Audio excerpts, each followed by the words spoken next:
ഞാനും കണ്ണനും കൂടിയിട്ട് ഇന്ന് എൻ്റെ വീട്ടിൽ പോട്ടെ. നാളെ അവിടുത്തെ പള്ളി പെരുന്നാളാണ്. അപ്പോൾ നമ്പും പരിപാടികളൊക്കെ ഉണ്ട്. അപ്പോൾ അത് കാണാൻ വേണ്ടിയിട്ട് ഞങ്ങൾ രണ്ടാളും കൂടി പോവാണ്.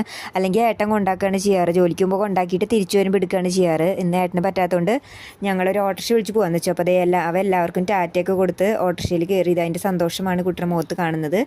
കുട്ടിക്ക് എന്നും ബൈക്കിൽ പോയിട്ട് ഓട്ടോറിക്ഷയിലൊക്കെ വല്ലപ്പോഴും പോകുമ്പോൾ ഭയങ്കര സന്തോഷം കേട്ടോ.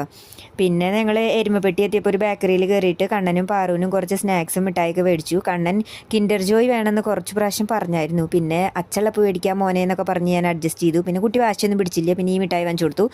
ഈ മിഠായി പിന്നെ ഇത് അവൻ്റെയെന്ന് പറഞ്ഞ് അവിടെ എത്തണ വരെ അവൻ തന്നെയാണ് പിടിച്ചത്. വിട്ടുണ്ടായിരുന്നില്ല, കവറിലിടാൻ സമ്മതിച്ചേ ഇല്ല. പിന്നെ അവിടെ എത്തിയപ്പോഴേക്കും ഓരോ യൂണിറ്റിൻ്റെ അമ്പും പരിപാടികളൊക്കെ സ്റ്റാർട്ട് ചെയ്തിട്ടുണ്ടായിരുന്നു കേട്ടോ. ഞങ്ങൾ വഴിയിൽ വെച്ച് കുറച്ചൊക്കെ കണ്ടിട്ടുണ്ടായിരുന്നു. പിന്നെ എല്ലാ കൊല്ലവും പെരുന്നാളിന് വരാറൊക്കെ ഉണ്ട് കേട്ടോ. ഞങ്ങൾ വന്നിട്ട് നൈറ്റ് അമ്പൊക്കെ കണ്ട് തിരിച്ചു പോവുക ചെയ്യാറ്. പിന്നെ ഇതേ ഞങ്ങൾ വീട്ടിലെത്തിയപ്പോൾ പാറു നഴ്സറിയിലൊന്നും പോകാണ്ട് ഞങ്ങളെ കാത്തിരിക്കുന്നുണ്ടായിരുന്നു. അമ്മയും പാറും വേഗം വന്ന് ഗേറ്റൊക്കെ തുറന്നു. ഇന്നേക്ക് ഇത്രയേ ഉള്ളൂ.